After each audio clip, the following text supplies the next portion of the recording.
Subscribe ಮಾಡಿ, bell icon ಅನ್ನು click ಮಾಡಿ. ವರ್ಣಾಶ್ರಮ ಧರ್ಮಗಳು ಹಾಗೂ ಪ್ರಾಯಶ್ಚಿತ್ತ ಕರ್ಮಗಳು. ಸೂತ ಮಹರ್ಷಿಗಳು ಶೌನಕಾದಿ ಮಹಾಮುನಿಗಳೊಂದಿಗೆ ಧರ್ಮ ಕರ್ಮಗಳ ಬಗ್ಗೆ ಈ ರೀತಿ ಹೇಳತೊಡಗಿದರು. ಎಲೈ ಶೌನಕ ಮಹಾಮುನಿಗಳೇ, ಪ್ರತಿಯೊಂದು ಕಲ್ಪಾಂತರದಲ್ಲಿಯೂ ಎಲ್ಲವೂ ನಾಶವಾಗಿ ಹೋಗುತ್ತದೆ.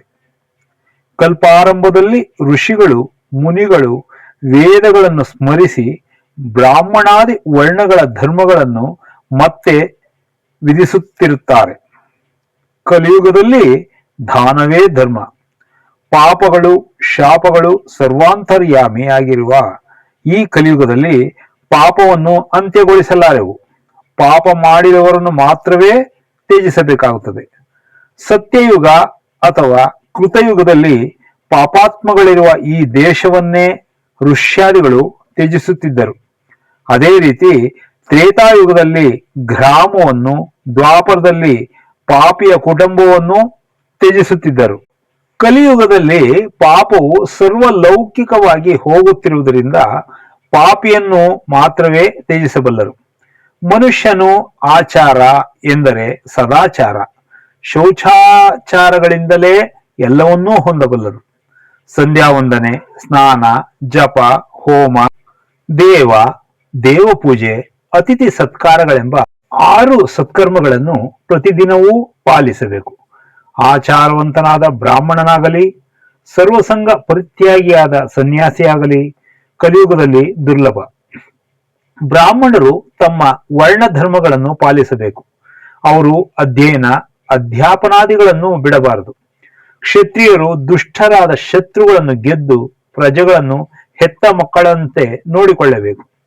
ವೈಶ್ಯರು ವ್ಯಾಪಾರ ಪಶುಪಾಲನಾದಿಗಳನ್ನು ಮಾಡಿಸುತ್ತಾ ನ್ಯಾಯಬದ್ಧವಾಗಿ ಧನಾರ್ಜನೆಯನ್ನು ಮಾಡಬೇಕು. ಶೂದ್ರರು ಈ ಮೇಲಿನ 3 ವರ್ಣಗಳವರೆಗೂ ನಿಷ್ಕಪಟವಾಗಿ ಸಹಕರಿಸುತ್ತಾ ದೇಶ ಸೌಭಾಗ್ಯಕ್ಕಾಗಿ ಸಹಕರಿಸಬೇಕು. ಕಳ್ಳತನ, ತಿನ್ನಬಾರದನ್ನೆಲ್ಲ ತಿನ್ನುವುದು, ಹೋಗಬಾರದ ಕಡೆಗೆ ಹೋಗುವುದು ಇವು ಮಾನವನ ಪತನಕ್ಕೆ ಅತಿ ಮುಖ್ಯವಾದ ಕಾರಣಗಳಾಗಿರುತ್ತವೆ. ವ್ಯವಸಾಯ ಮಾಡುವವನು ಆಯಾಸ ಪಟ್ಟಿರುವ ಎತ್ತನ್ನು ಮತ್ತೆ ಉಳುಮೆಗೆ ಕಟ್ಟಬಾರದು. ಅದರಿಂದ ಭಾರವನ್ನು ಹೊರಿಸಬಾರದು. ದ್ವಿಜರು ಸ್ನಾನ, ಯೋಗ, ಪಂಚಯಜ್ಞ ಇವುಗಳನ್ನು ಬಿಡಬಾರದು. ಬ್ರಾಹ್ಮಣರಿಗೆ ನಿತ್ಯ ಭೋಜನಗಳನ್ನು ಇಡಬೇಕು. ಕ್ರೂರ ಕರ್ಮಗಳ ವಿಷಯದಲ್ಲಿ ನಾಚಿಕೆಗೂ ಸ್ವಾರ್ಥಕ್ಕೂ ಅವಕಾಶವನ್ನು ಕೊಡದೆ ವರ್ತಿಸಬೇಕು. ಎಳ್ಳನ್ನು ತುಪ್ಪವನ್ನು ವಿಕ್ರಯಿಸಬಾರದು. ಪಂಚ ಸೂನಾಜನಿತ ದೋಷವು ಕಳೆಯುವುದಕ್ಕೆ ಬಲಿ ವೈಶ್ಯದೇವ ಹೋಮವನ್ನು ಪ್ರತಿನಿತ್ಯವೂ ಮಾಡಬೇಕು. ರೈತನು ತನ್ನ ಸಂಪಾದನೆ ಅಥವಾ ಬೆಳೆಯಲ್ಲಿನ 6ನೇ 1 ಭಾಗವನ್ನು ಮಹಾರಾಜನಿಗೂ, 25ನೇ 1 ಭಾಗವನ್ನು ದೇವರಿಗೂ, 33ನೇ 1 ಭಾಗವನ್ನು ಬ್ರಾಹ್ಮಣರಿಗೂ ಕೊಡಬೇಕು. ಇದರಿಂದ ಕೃಷಿ ಹಿಂಸಾಪಾಪವು ಪ್ರಕ್ಷಾಳಿತವಾಗುತ್ತದೆ. ಈ ರೀತಿಯಾಗಿ ಕೊಡದೆ ಹೋದರೆ ಪಾಪವು ಅಂಟಿಕೊಳ್ಳುತ್ತದೆ. ಅದು ಕಳ್ಳತನದೊಂದಿಗೆ ಸಮಾನವಾದ ಪಾಪ. ಯಾಜ್ಞವಲ್ಕ ಮಹರ್ಷಿಯಂತೆಯೇ ಪರಾಶರರು ಯಾವ ವರ್ಣದವರಿಗೆ ಎಷ್ಟು ದಿನ ಮೃತ್ಯು ಅಶೌಚವಿರುತ್ತದೆಯೋ ಎಂಬುದನ್ನು ಹೇಳಿದ್ದಾರೆ. ಬಂಧುಗಳಲ್ಲಿ ಈ ಮೈಲಿಗೆಯು 4ನೇ ತಲೆಮಾರಿನವರೆಗೂ 10 ದಿನಗಳ ಕಾಲ, 5ನೇ ತಲೆಮಾರಿಗೆ 6 ದಿನಗಳು, 6ನೇ ಪೀಳಿಗೆಗೆ 4 ದಿನಗಳು, 7ನೇ ಪೀಳಿಗೆಗೆ 3 ದಿನಗಳು ಇರುತ್ತವೆ. ದೇಶದಲ್ಲಿರುವ ಬಾಲಕನಿಗೆ ಅಶೌಚವಿರುವುದಿಲ್ಲ. ವಾರ್ತೆಯು ಕೇಳುತ್ತಲೇ ಸ್ನಾನವನ್ನು ಆಚರಿಸಿದರೆ ಶುದ್ಧಿಯಾಗುತ್ತದೆ.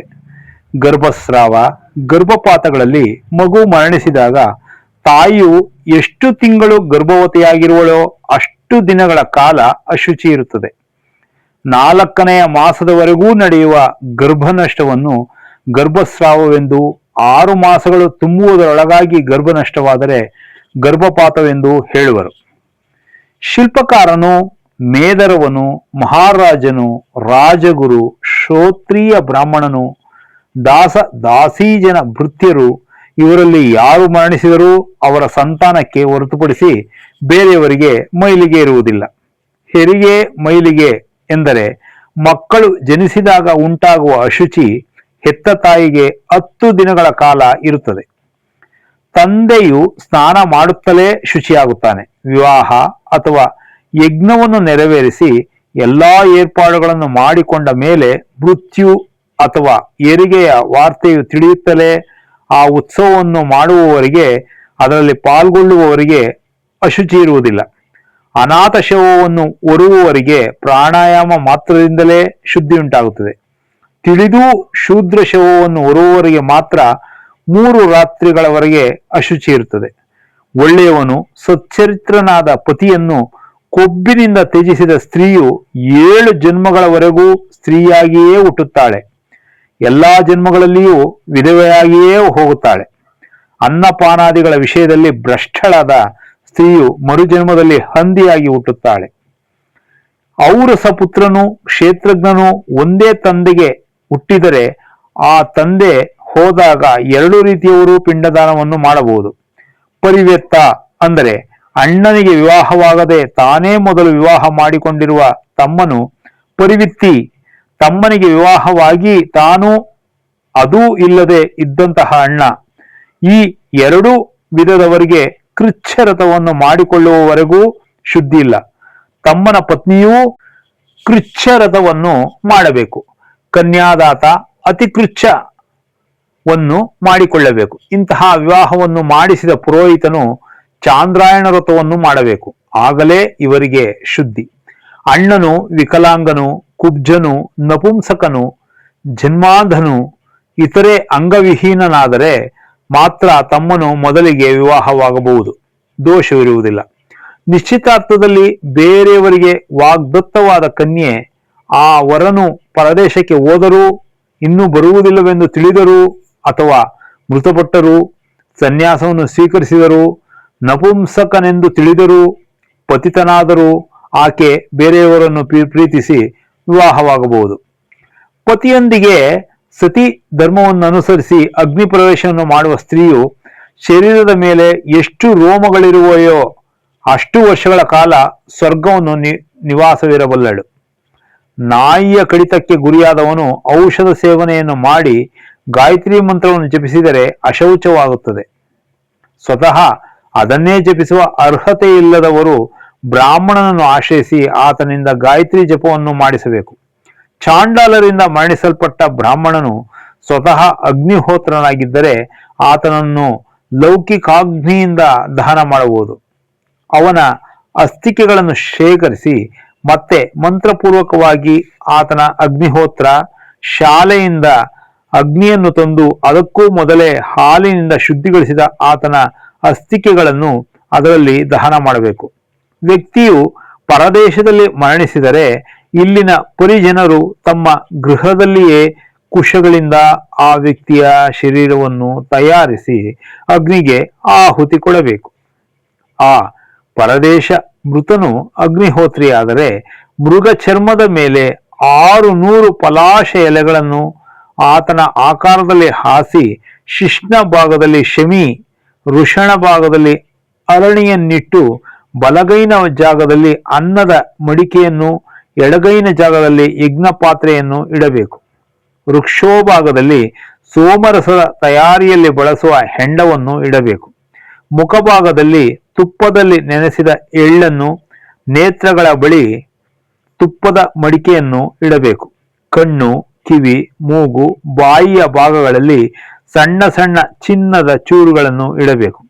ಈ ರೀತಿ ಅಗ್ನಿಹೋತ್ರದ ಸಮಸ್ತ ಉಪಕರಣಗಳನ್ನಿಟ್ಟು ಆ ಅಗ್ನಿಹೋತ್ರನ ಊಹಾಕಲ್ಪಿತ ಕಳೇಬರವನ್ನು ಅಸೌ ಸ್ವರ್ಗಾಯ ಲೋಕಾಯ ಸ್ವಾಹ ಎಂಬ ಮಂತ್ರವನ್ನು ಪಠಿಸುತ್ತಾ ತುಪ್ಪವನ್ನು ಅಗ್ನಿಗೆ ಆಹುತಿ ಮಾಡಿದರೆ ಆತನಿಗೆ ಬ್ರಹ್ಮಲೋಕವು ಪ್ರಾಪ್ತಿಯಾಗುತ್ತದೆ. ಹಂಸ, ಗಿಣಿ, ಕ್ರೌಂಚ, ಚಕ್ರವಾಕ, ಕೋಳಿ, ನವಿಲುಗಳಲ್ಲಿ ಯಾವುದನ್ನು ಒಲಿಸಿದರೂ 1 ಹಗಲು ರಾತ್ರಿ ಉಪವಾಸವಿದ್ದರೆ ಅದರ ಪಾಪವು ನಶಿಸುತ್ತದೆ. 4 ಕಾಲುಗಳ ಪಶುವನ್ನು, ಗೋವನ್ನು ವಧಿಸಬಾರದು. ಯಾವುದನ್ನು ವಧಿಸಿದರೂ ದಿನವೆಲ್ಲ ನಿಂತು ಉಪವಾಸವಿದ್ದು ಗಾಯತ್ರಿ ಮಂತ್ರವನ್ನು ಜಪಿಸಿದರೆ ಪಾಪ ಶಾಂತಿ ಉಂಟಾಗುತ್ತದೆ. ಶೂದ್ರನನ್ನು ವಧಿಸಿದರೆ ಕೃಚ್ಛರಥವನ್ನು ಮಾಡಬೇಕು. ವೈಶ್ಯನನ್ನು ಹತ್ಯೆ ಮಾಡಿದರೆ ಅತಿ ಕೃಚ್ಛರಥವನ್ನು ಮಾಡಬೇಕು. ಕ್ಷತ್ರಿಯನನ್ನು ವಧಿಸಿದರೆ 22 ಚಾಂದ್ರಾಯಣ ವ್ರತಗಳನ್ನು, ಬ್ರಾಹ್ಮಣನನ್ನು ವಧಿಸಿದರೆ 30 ಚಾಂದ್ರಾಯಣ ವ್ರತಗಳನ್ನು ಮಾಡಬೇಕು.